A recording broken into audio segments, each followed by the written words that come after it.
is the impersonal also an experience? That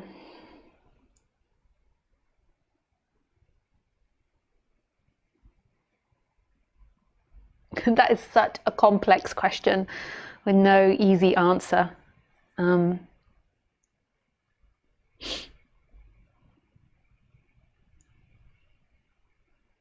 Yeah, where to even begin with that?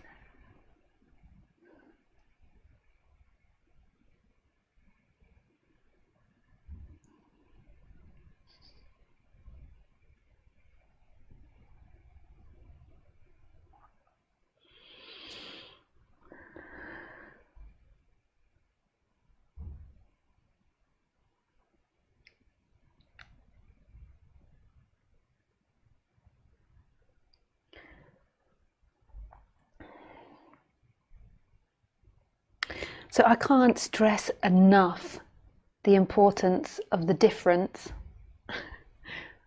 between the impersonal and the personal, and how most people believe that if they recondition the personal, so the human, the body-mind mechanism, the object, and they recondition it enough, this will lead them to the impersonal. And that what you have to do is get rid of the personal, the personal wants and desires, and then something will happen, and then you'll move to the impersonal, and then you will no longer have conditions and habits and desires and wants. And this is absolutely untrue.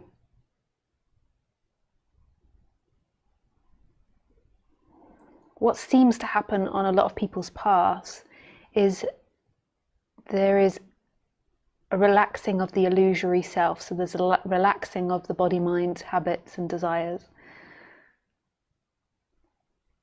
And when something happens where there is this energetic shift from being that to not being that, so the source, the experiencer, is no longer bound, apparently bound into this person. But that doesn't mean that the person stops being the person. And the reason that I harp on about this is because if you believe that you have to come to the end of your habits and your conditions, your blame, your guilt, your shame, your pride, your expectation, your love, your joy, your happiness, your pain, I've said pain, your anger, your frustration, if you believe you have to come to the end of this, you'll be perpetually seeking for something that doesn't exist. So if I take Khaleesi, for example, if you haven't, if you don't know her, yeah, dude, this is Khaleesi. Hello, Khaleesi. Like, if I take Khaleesi, my dog, as an example, Khaleesi cannot have this energetic contraction to personal self because it comes with language. So she cannot know herself. She cannot sit there and think, I am underneath Lisa's bed, I have beautiful pointy ears, a beautiful tail, an immaculate body, a mighty fine chest bone, and elegant eyes. She can't think along those lines because she doesn't use words to think. She maybe has some form of imaging, but she doesn't recognize herself. So if I present a mirror to her, it's nothing. Or if I film her and show her on the computer, it's nothing. She doesn't recognize it. And with that absence, I know that her essence, her beingness, will not be contracted to this personal sense of self. She doesn't really have a personal sense of self. She has some type of personal sense of self, but very little. But what she does have is a body-mind mechanisms with particular habits and conditions. And these habits and conditions aren't what most people believe would be enlightened. So even though she's connected to the source, so even though she is this boundlessness, this emptiness looking, her body-mind mechanism has reactions. Like today she got a tick on her belly and we had to, what's that word again?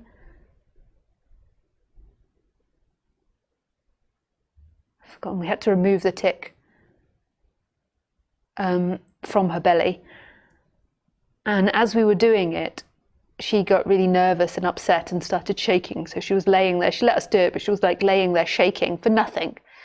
Like, I mean, she could see that we were fiddling with the tick, but it just like really upset her that that was happening. It wasn't because she had a tick, like she was content with the tick. She just didn't want us touching it. And the reason that's happening is because her body-mind is organically relating fear to what we were doing. Because I've done many procedures to her before that have frightened her, and so has the vet, you know, like washing her with flea stuff, all these types of things, or injections, or pills that the vets have made her take, all types of different things. And so now, whenever she thinks she's being operated on, she gets herself all nervous. Extravation. I was trying to say, we need to extravate, but I can't say the word, the flea, the tick. And so her body has this natural organic reaction of fear to the flea, the tick. And when we're out about, there's certain dogs she doesn't like, and then there's certain dogs she likes. And it's not a personal thing. She's not inside there like, I like you, I don't like you. It's a natural thing. You can often see that even before she's seen the dog visually, she's smelt the dog and either likes it or doesn't like it. She's excited to see it, or she's like, what is that dog doing on my territory? It's the same with humans. She has all these different sets of reactions, and they're all conditions and genetic makeup. So part of it, most of it will be passed on genetically from her parents, and then socially she will have been conditioned. So the way in which she was raised will have affected her, but I presume most of it's genetic.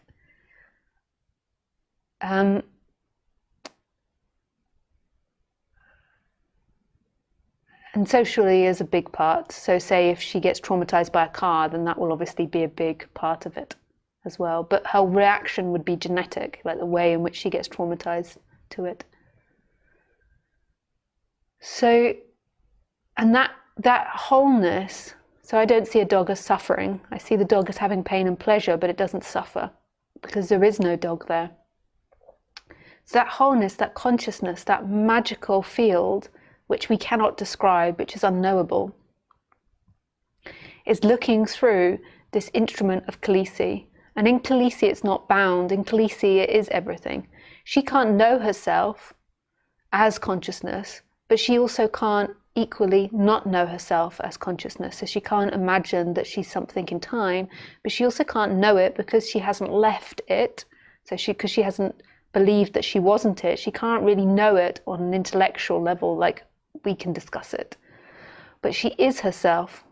So there is, like, she just is free. She is that consciousness. So she is that boundlessness, this emptiness experiencing itself. And then it goes through a filter of Khaleesi, but in that filter there is no identification like what arises in the humans. I mean, that's my belief. I can't guarantee that's the truth with animals. Maybe they are really suffering. There's many teachers that say they do, but that's just the way that I feel it to be with animals. And what happens, so the consciousness is identified with the body, but there's nothing in the body that's claiming that. Like when I say it's identified with the body, like it's not like drifting off and looking at Khaleesi through the moon or through the wall. It's looking through Khaleesi's body. So there's some part of that consciousness which is identified with the body. So it's not like pure consciousness where there's absolute like no association with anything that's appearing in life. It's identified with that body, but there isn't any personal identification in it. So there isn't any claiming inside that body that this is who I am, that I'm consciousness, or that I'm the body mind, or that I'm anything. Whereas in the human, what happens after the age of 2, 3, 4, 5 is the human consciousness shrinks because it begins to believe, even though it can't really shrink, it appears to shrink, so it appears to stop being in everything, and a phenomena appears where it feels like that consciousness belongs to a personal self, and that is believed, that's taken as reality, that you are someone inside these bodies, that you're sitting there in the chair watching Lisa and that you're separate, which is an absolute illusion. It isn't true.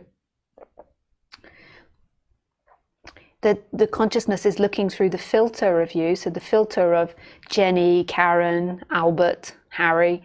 So it's looking through the filter of that, but that's not your limitation. When there's identification, that consciousness seems to be limited to that body-mind mechanism, which it can't ever be, because there's never outside of consciousness, so there's never a consciousness which is separate from all things. There is only ever all things.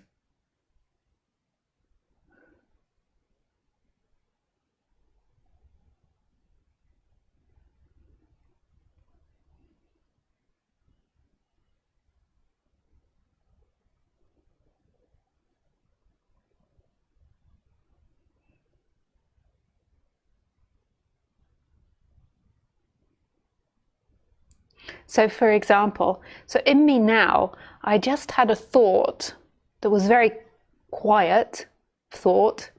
So you could call it was subconscious, but I just caught it. So there was a thought that appeared in me, is that you're being too complex, they won't understand you. And when that thought appeared, what it did was it was very subtle, and I only just caught it, is it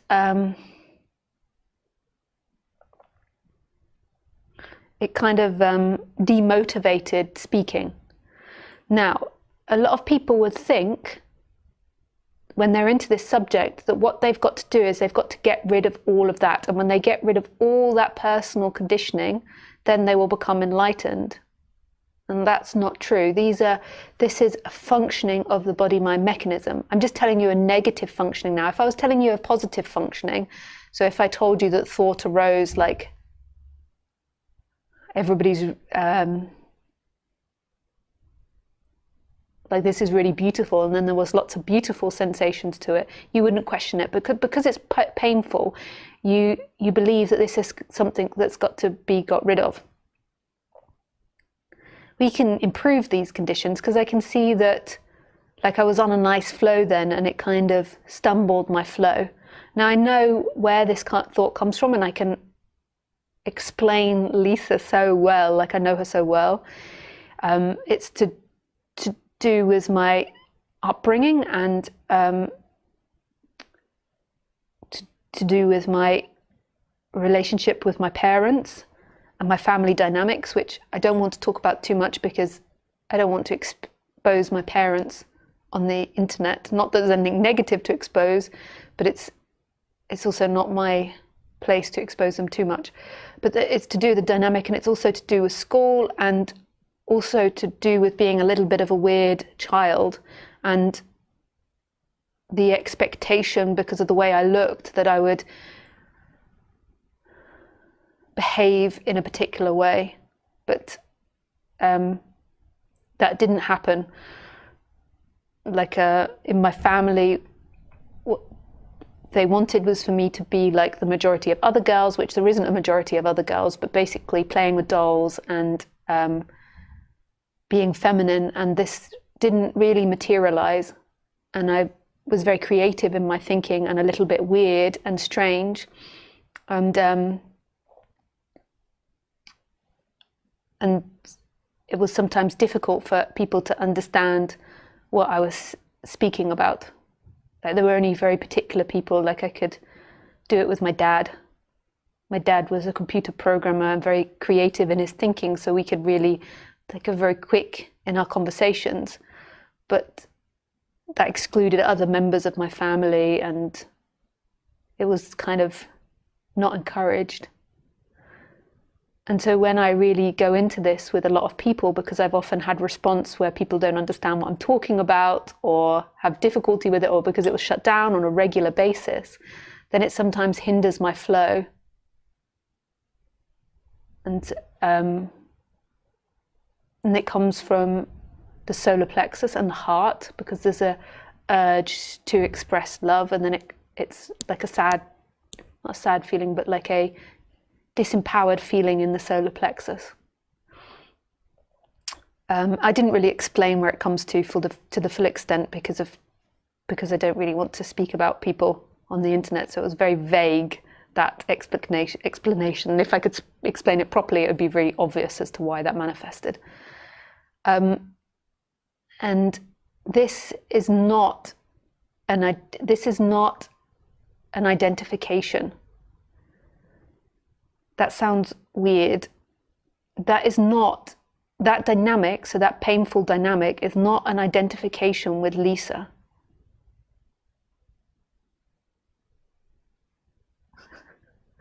That is a condition of the body-mind mechanism. And it's a condition which can expand, and it can change, and it can become more in line with the absolute nature, which is infinite possibilities. So we vibrate and we succeed the best when our chakras are all in line with infinite possibilities, because that is our nature as the absolute.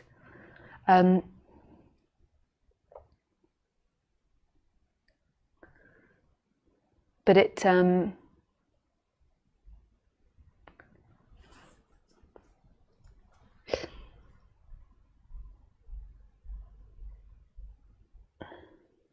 it's not identification.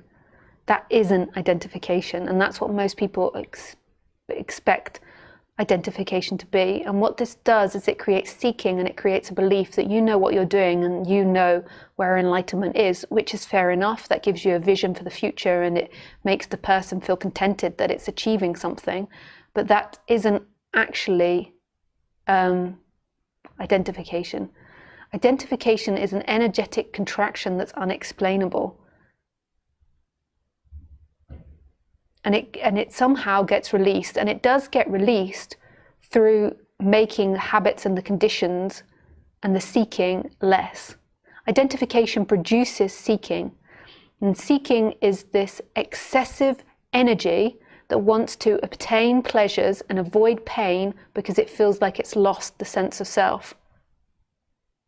So when these are relaxed more, then it does seem there is greater possibility of seeing non-duality, like as the clouds become less dense of the illusory you. But it's not that which leads to liberation. And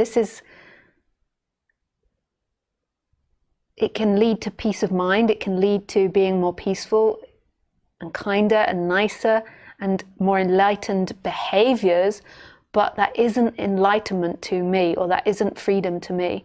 Freedom is the connection to source. Now, there's nothing that's really ever disconnected from source.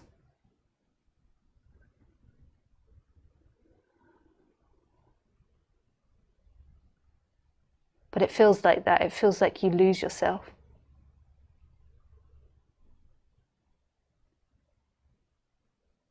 And what is the connection to source? It's the end of that empty looking, the emptiness and the fullness being hidden in the background.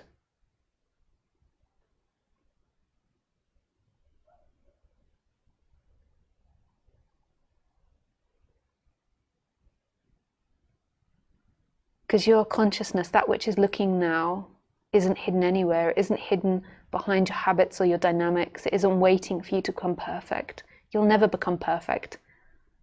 And I say that with great love and compassion for all of those people that are always striving to be perfect. It's impossible.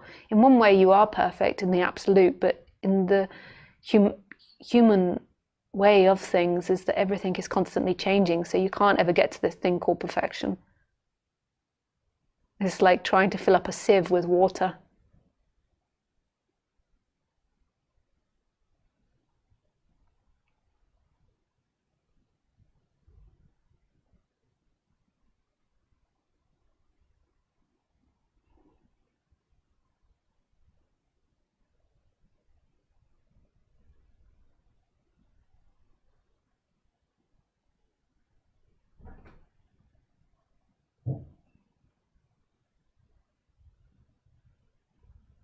when you have these awakenings, what can happen is there can be a decrease in the pains of your habits and conditions. And there can be an increase in the pleasures of your habits and conditions. And this creates less conflict, more flow. It's easier to change, to recondition. And the reason that that happens is because when you have an awakening, or when there is a moving back to your essence, there isn't the seeking to be something. So everything becomes more relaxed. There isn't the seeking to get to freedom in the future. So therefore, all dynamics are more relaxing.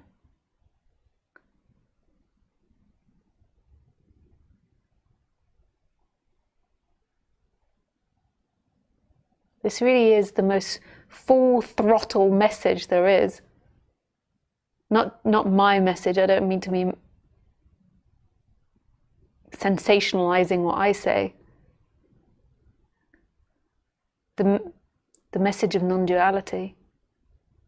That which is experiencing isn't separate. That your essence, that which looks through these body minds, is free.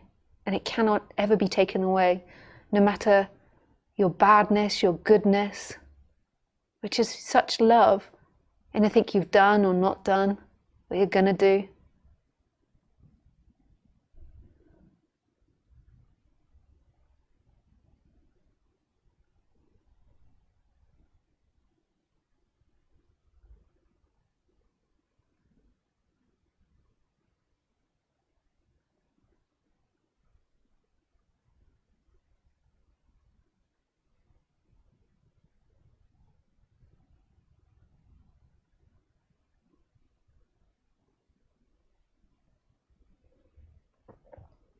So then the mind begins to think, what can I do? Was kan ik doen?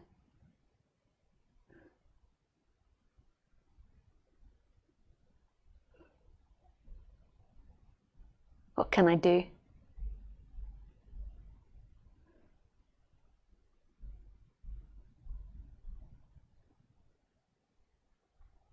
That's its greatest defense.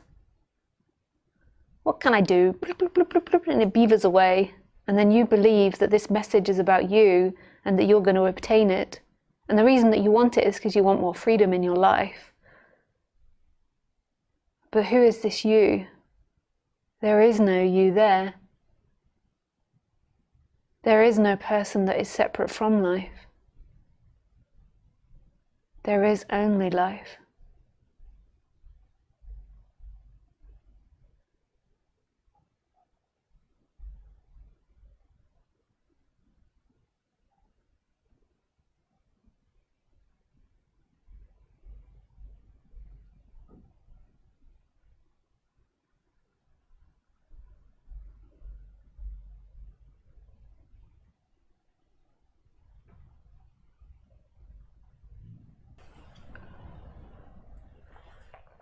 And this in itself is the meditation.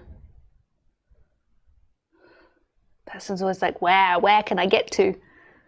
This is the meditation. Like if it's really heard,